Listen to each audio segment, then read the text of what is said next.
Coucou les amis, bienvenue sur mon channel la Tarot Reading. Donc aujourd'hui je voulais faire une lecture pour les personnes du signe zodiaque Taureau pour la période du 15 au 31 mai 2020. On va voir un peu ce qui se passe avec vous. Merci beaucoup de vous abonner à mon channel et de cliquer sur la cloche pour recevoir des notifications à chaque nouvelle vidéo que je poste. Si vous avez besoin d'une guidance privée avec moi, n'hésitez surtout pas à cliquer sur le deuxième lien juste en bas de la vidéo. Cette lecture est une lecture générale, les énergies sont interchangeables et si jamais elle ne résonne pas avec vous, c'est juste que je n'ai pas de message pour vous aujourd'hui. Hi angels, please give me a reading. Hi angels, please give me a reading for my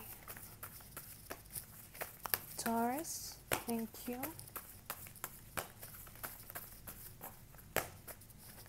15th to the 31st of May 2020.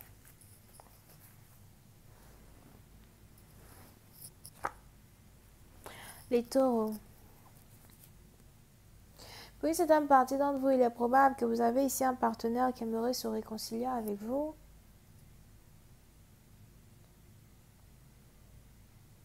Si jamais vous avez un partenaire qui veut se réconcilier avec vous, il est probable que ce soit le père de vos enfants, la mère de vos enfants. Pour d'autres, il est probable que vous avez ici affaire à un ami d'enfance, quelqu'un que vous connaissez depuis votre plus jeune âge.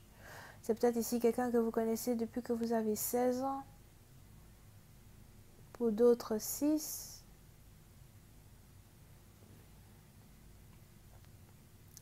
On est ici dans une situation où je vois quelqu'un qui aimerait vous parler. Quelqu'un qui aimerait vous voir. Pour une autre partie d'entre vous, si vous avez ici une petite fille avec un partenaire,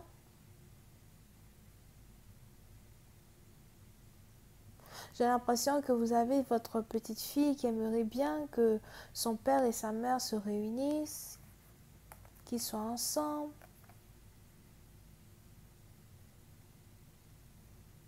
On est ici dans une situation où soit c'est vous, soit c'est votre partenaire, mais on a ici quelqu'un qui lutte contre une réconciliation.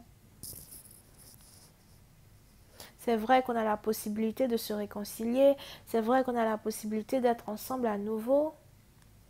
Mais par contre, j'ai pris la décision de ne réellement pas te donner de chance au fait. Et je ne vais pas changer d'avis. J'ai pris la décision de ne plus revenir avec toi et je ne vais pas changer d'avis. Puis c'est un parti d'entre vous, il est probable que votre partenaire vous trouve têtu. Votre partenaire a l'impression qu'il n'est pas capable de vous contrôler.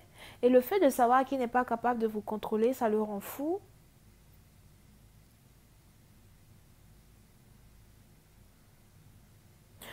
Le fait pour lui de ne pas être capable d'avoir le monopole même quand il s'agit de la réconciliation, ça le rend fou.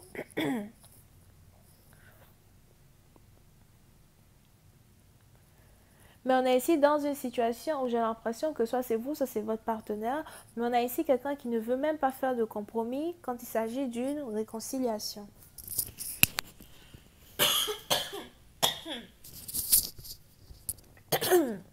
Sorry. Quand il s'agit d'une réconciliation, ok? Pour une certaine partie d'entre vous, il est probable même que vous avez ici affaire à un partenaire qui a toujours refusé de prêter attention à la douleur qu'il vous a causée lorsque vous étiez séparés. Vous pouvez ici avoir affaire à un partenaire avec qui vous êtes resté en couple pendant 5 ans. Pour d'autres, c'est quelqu'un avec qui vous étiez marié pendant 5 ans. On a même ici quelqu'un qui s'est marié pendant le mois de mai. Un certain mois de mai d'une année, whatever. Peut-être en 2015. Il y a quelqu'un qui s'est marié en mai 2015 ou qui était en couple avec quelqu'un en mai 2015. Pour vous, c'est un peu comme si vous avez toujours tout fait pour qu'une relation avec votre partenaire soit des plus équitables, soit des plus belles. Surtout parce que vous avez des enfants ensemble. Mais du jour au lendemain, cet amour a commencé à devenir éphémère. Du jour au lendemain, cet amour a commencé à perdre toute sa substance, au fait. Et on est ici dans une situation où vous avez essayé peut-être à plusieurs reprises de vous accrocher à votre couple, vous accrocher à cet amour. On a même ici quelqu'un qui a essayé d'utiliser les enfants pour se réconcilier avec son partenaire quand ça n'allait pas. À chaque fois, c'était l'échec. So, il est probable qu'aujourd'hui, vous-même en tant que tel, vous ne voulez plus réellement être avec cette personne parce que vous vous dites que vous avez trop essayé. C'est un peu comme une personne qui, à force d'échouer à plusieurs reprises en une réconciliation, s'énerve par rapport à l'échec que cette personne expérimente au fait. Vous êtes énervé contre votre partenaire, contre la situation et contre vous-même de ne pas avoir été capable de réconcilier votre partenaire comme il le faut.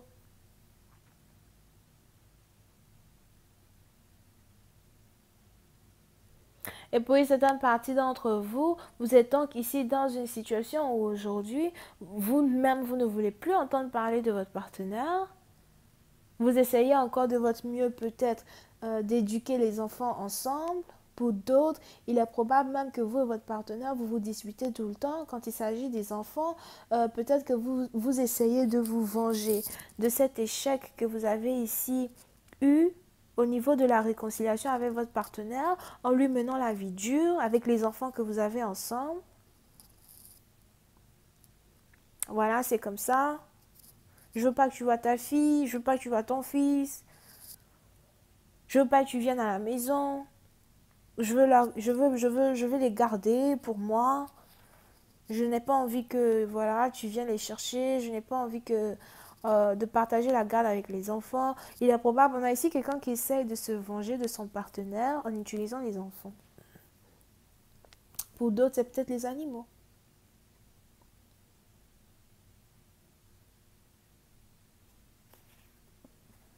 Mais pour une certaine partie d'entre vous, on est ici dans une situation où vous vous cachez à vous-même.